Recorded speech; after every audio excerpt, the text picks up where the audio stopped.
Hey everybody, this is Stephanie. Thanks for tuning in. I am doing a traveler's notebook layout. I have this photo to document. It is my s'mores.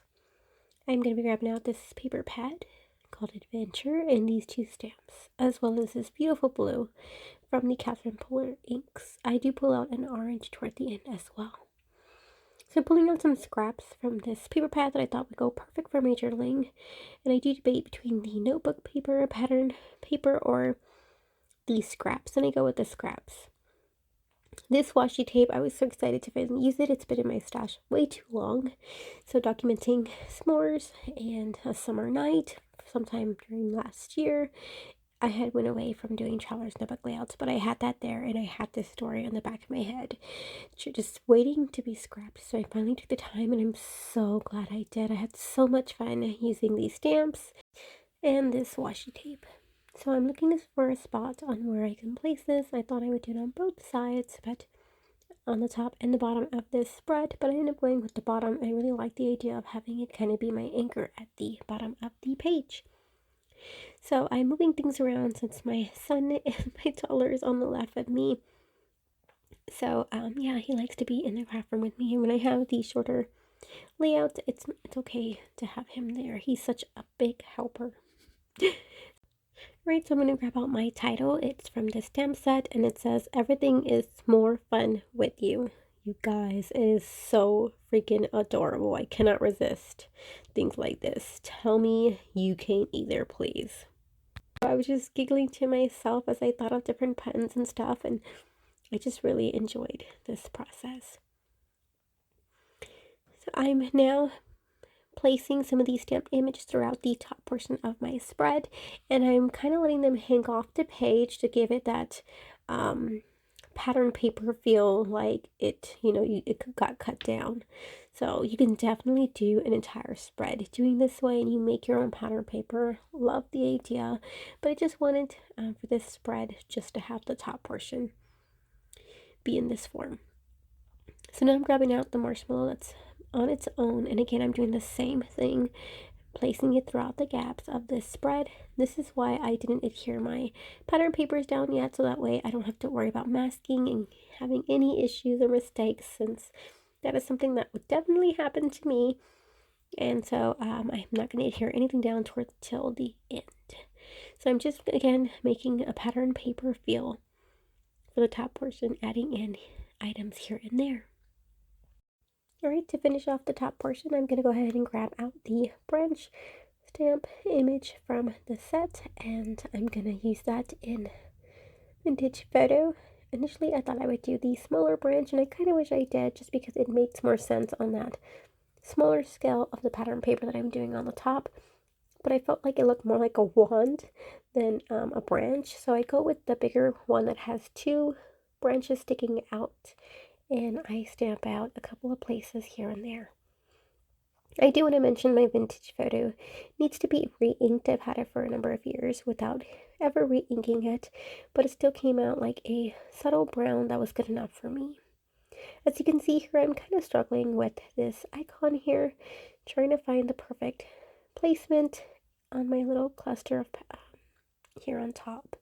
So I will pull out the other branch, the one that I think looks like a wand, and I'll fit it here and there. My helpers being so helpful, as you can see here and there.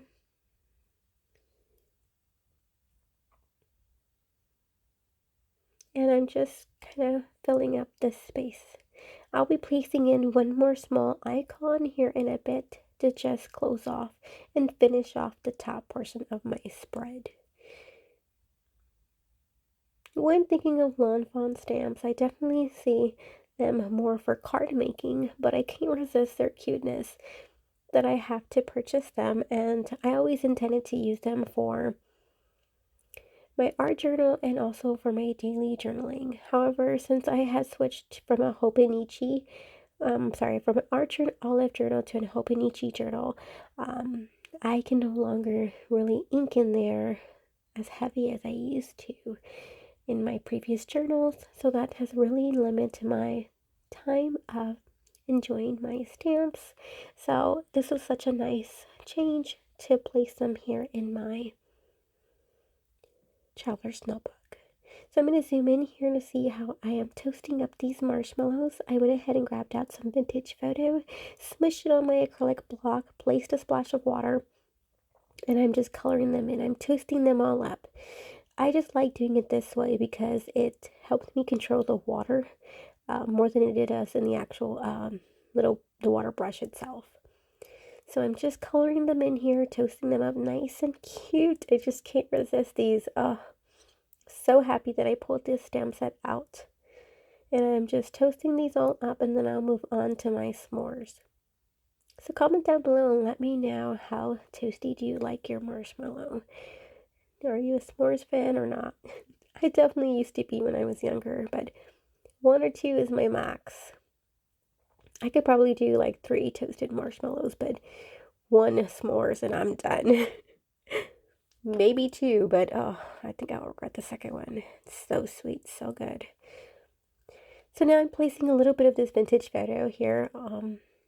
This watercolor. This is how I consider watercolor, by smooshing these Tim Holtz here and just adding a little water. I'm adding a little bit of toastiness on my s'mores. Not by much. I'm getting the same color, the vintage photo, and depending how much I dilute it, it's going to vary between my toasted marshmallow to my graham cracker. So the least amount of dilution, meaning the color is so really dark, it becomes my graham crackers. And I made sure to place a little bit more water, and I'll get my toastedness on my marshmallows. And this is why I went with cardstock instead of the printer paper I normally work with. So I'm not even using watercolor paper. I'm just being very mindful not to place too much water in the first place. Now I'm switching colors to Ground Espresso, and this is going to be my color for my chocolate bar at the bottom of this s'mores. I'm so enjoying the way these are coming out. They're good enough to eat.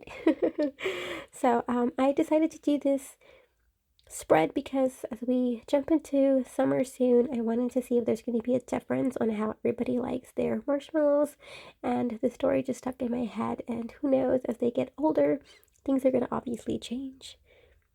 So I went ahead, and in this stamp set has the cutest faces. Oh my god, there's 3 different choices, and I made sure to do the one that I thought would be good to use twice away from each other, so that way they're not side by side or the closest together. This one had cute little eyelashes, and I thought it was so adorable. And then we have this one that does a little winky face. Cannot get any cuter, guys. I will take it up one more notch here in a bit when I pull out the smallest stars known to man that are also within this stamp set. Comment down below and let me know if you happen to have this stamp set from Lawn Fawn, and if you're a card maker, if you thought about placing stamps, non-traditional stamps, into your Traveler's Notebook layouts. This beautiful blue color is from Catherine Polar. I believe it's called Suede Shoes or something, but it's so beautiful. I can myself using this in the next coming up spreads. Since it is a night themed event, I thought it was very fitting to go ahead and add in some of these stars to the top portion, and it helps bring in the blue from the pattern paper onto the top as a spread. You can even go one step further and place maybe some hearts here, and you could do it in the orange, and that'll bring the orange from the washi tape. However, I was okay with placing orange in the middle of my spread, and I call that done. And you'll see that here in a bit. I move on to my journaling section. So I'm debating right here what I want to title this spread. I kind of have a title already, but I wanted to have a subtitle. So my main title is Everything is More Fun with You. I can't imagine having this type of conversation had it not been for all of us having such a different outlook on how we eat our s'mores. So I thought Funny Story would be the perfect subtitle as we go into my journaling. So I went ahead and placed some marshmallows next to our journaling, and I thought that was so adorable to go ahead and color each marshmallow the way we like them.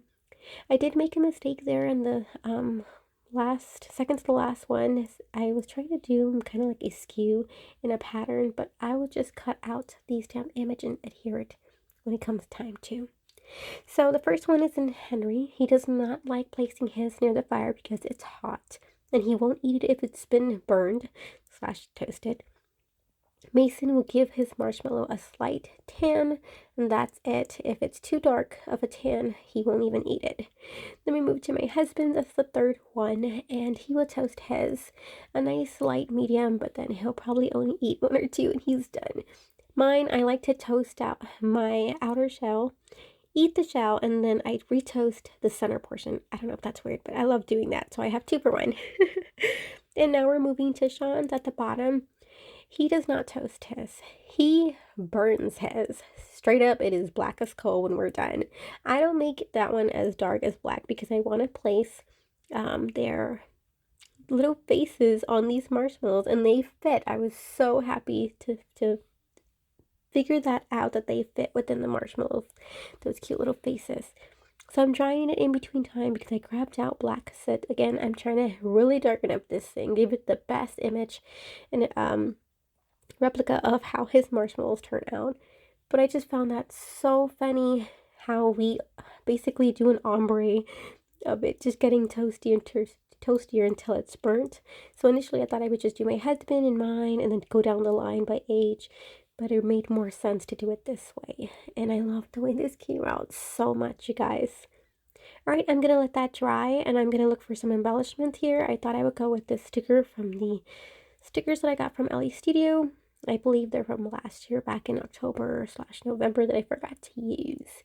But I don't go in with that one. Instead, I go into my stash of die cuts from Ellie Studio that I color coded. Oh my god, they look so aesthetically pleasing. I don't know if it's gonna last, but I couldn't resist sharing the love, you guys, the rainbow love. All right, so I went ahead and chose a orange label because I'm bringing in the orange like I mentioned earlier. I have my funny story subtitle there in orange, as well as the washi tape. I feel like I need just one more key component here to have my orange to be within this spread. So initially I thought I would pick a sentiment from the stamp set that I've been working with, for the record. But then I remembered, since this is a summertime event, that I have these summertime tap set. I regret looking at it because there were so many good options that I could have chose from that I had to take a step back and just go with what I initially chose, which was that sentiment. This was good. I could have chose Under the Stars, Late Together, Late Nights, all those good options, but we're talking about the s'mores here, so this was good. Sentiment was perfect. All right, my little marshmallows are pretty dry, so now I'm gonna place their cute little faces on here. You guys, I'm just in love. Cannot resist these cuteness. I'm glad I'm not gonna eat these because I would feel so bad. And I'm so happy that I was able to place the winky face on the toasty one and you're able to still see it. And that's why I didn't make it as dark as coal, because then I was afraid I wasn't going to be able to have a little cute little face on him.